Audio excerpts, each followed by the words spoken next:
This happy little fellow is the APOC Knives Smatchet, designed by Mike Wallace, formerly of Cold Steel, and has worked in close association with the DeMarco brothers over the years.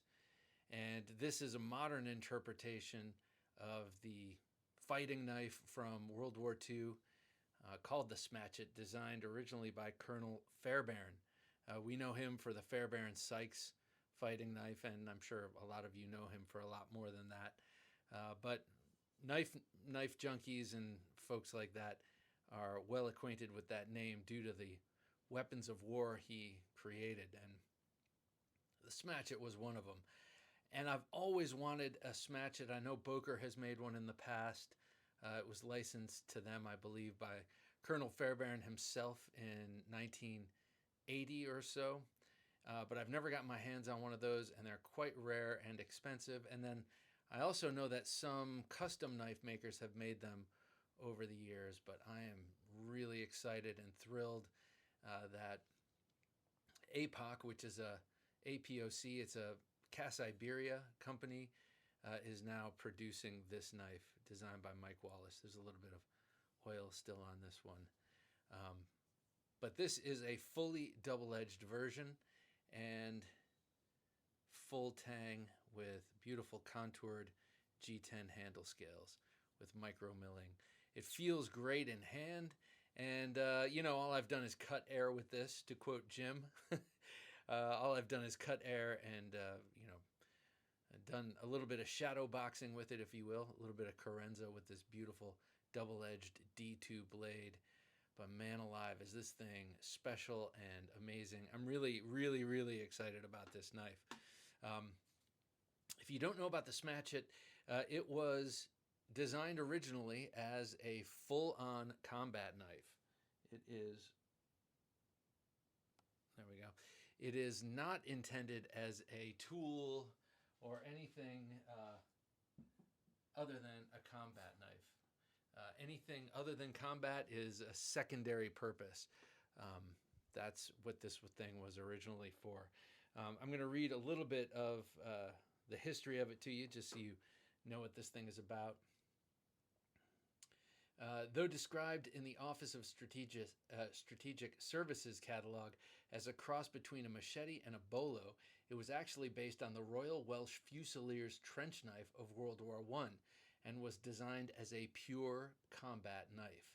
It has a broad leaf-shaped blade sharpened the full length on one side and from the tip to halfway on the other side. The entire blade is coated with a dull matte finish to prevent detection at night from stray reflections.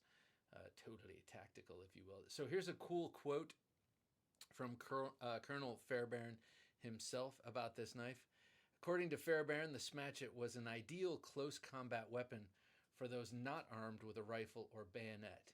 And he said, quote, "The psychological reaction of any man when he first takes the Smatchet in his hand is full justification for its recommendation as a fighting weapon. He will immediately register all the essential qualities of a good soldier: confidence, determination, and aggressiveness. Its balance, weight, and killing power with the point, edge, or pommel, combined with the extremely simple training necessary to become efficient in its use, make it the ideal personal weapon for all those not armed with a rifle or bayonet." Gotta say, I love that. I love the way all of that sounds. Very to the point. And not to make a pun, but we live in a time where everything has to be coded. Oh, it's a tool. I use this for clearing brush. Well, this is not for clearing brush. You could use it that way, but you might have to be careful because usually brush clearing tools don't have a double edge, and sometimes require that you use your hand on the back of the edge or some sort of baton or something. This is like a little mini gladius, and I don't know, in my opinion, should be treated as such. So D2 blade steel, as I mentioned, really nice, comfortable handle here with this micro milled G10, very nicely contoured all around. These finger wells would fit in much bigger mitts than mine. but they feel great in my hand too, and it's symmetrical. So either way you turn it, you're 100% good to go. It's like totally symmetrical.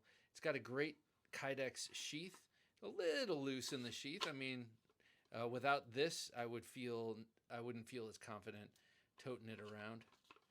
It shakes out pretty easily, but it's a big blade. It's a big, heavy blade, and you don't want something like this, especially if it's hanging on your belt on a dangler, to require two hands to unsheath it. You don't want to have to grab, reach across, grab this to unsheath it. You want it to come out pretty easily, because, like Colonel Fairbairn himself said, this is for combat.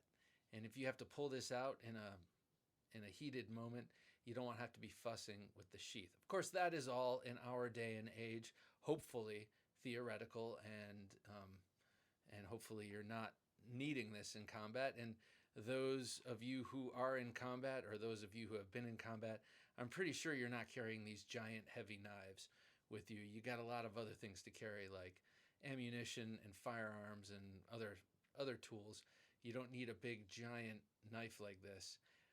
So who knows? Maybe this is more of a home defense knife or truck defense or what have you. But I'm pretty sure that this thing is, I don't know, I could be mistaken. I don't know if it's riding on too many people's LBE, but just really a beautiful, beautiful piece. And what is its practical current day use? Well, I guess it is outdoor use, and you just have to be careful of that back edge. There are some traditional knives that are double-edged for that kind of use, and they're double-edged so that when you dull out one side, kind of like a double-edged axe, you flip it over and use the other side. But with the lineage of this knife and the pedigree of this knife, I'm calling it a straight-up combat knife, fighting knife. And for me, my usage.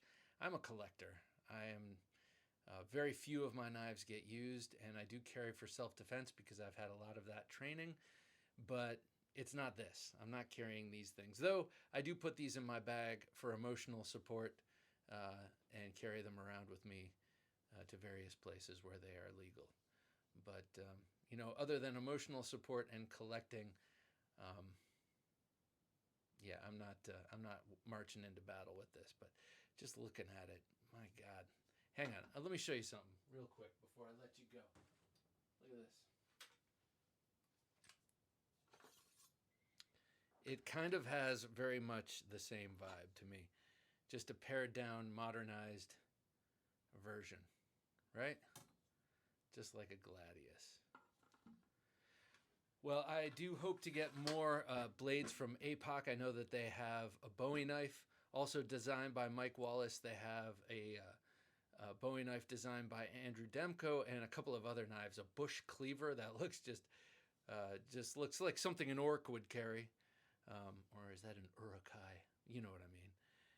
Just a big, nasty thing. A bunch of cool knives from Cass Iberia, and I guess this is their more pedestrian line. I'm not sure how else to put it. I'm not sure, but I am going to have someone from APOC on the show, and we're going to talk all about it. I can't wait. All right, thanks for watching.